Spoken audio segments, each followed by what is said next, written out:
Welcome back to the Archive Network.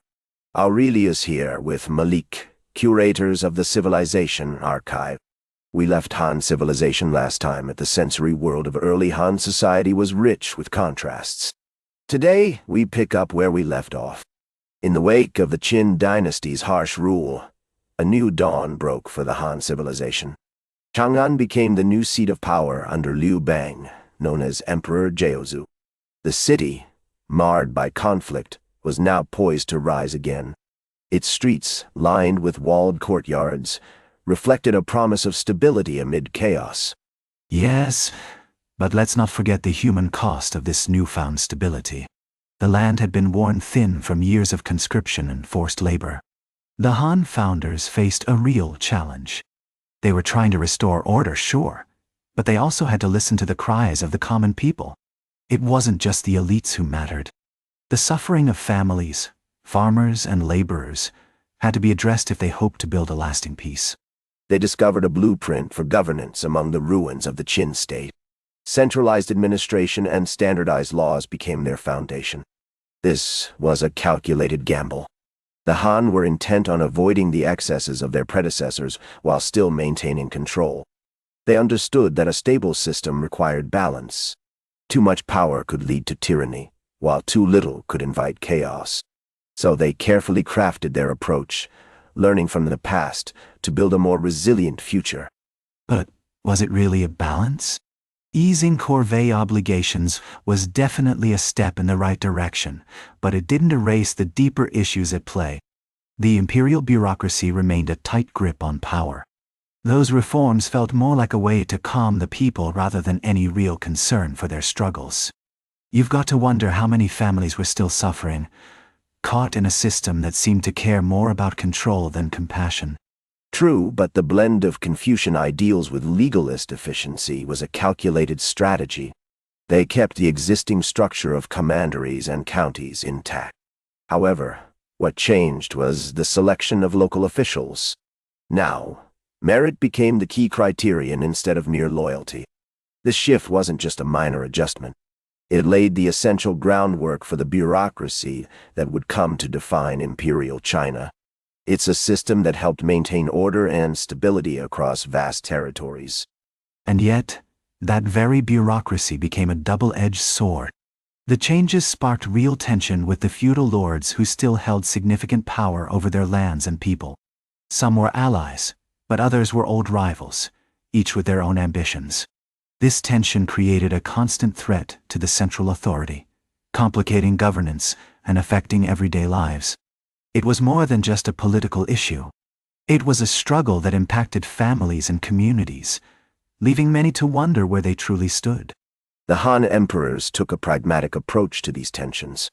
They granted noble titles and offered limited autonomy to trusted relatives, a calculated strategy to secure local powers. However, we can't overlook the fact that regional power bases still posed significant challenges. These local leaders often had their own interests, complicating the emperor's authority. It's a delicate dance, really, balancing loyalty and control while trying to maintain unity across vast territories. History shows us this is a constant struggle for empires. This is where we see the real cracks in their system. The rebellion of the Seven States in 154 BCE was more than just a revolt. It was a bold challenge to imperial authority. Everyday people were fed up with oppressive taxes and heavy-handed control. The Han's desperate attempts to centralize power only fueled that resistance. You can almost feel the tension in the air, as families stood up against an empire that didn't care about their struggles. Yes, the rebellion forced the Han to accelerate their centralization efforts in a big way. They had to limit aristocratic privileges and redistribute land to the common people. This wasn't just a nice idea. It was essential for solidifying their control over the vast territories. As we look back, it's clear that the shift toward a more unified bureaucratic state was not just a choice. It was inevitable. When faced with such challenges, empires adapt, or they risk falling apart. But this focus on centralization came at a real cost. The essential local ties that once held communities together grew weaker.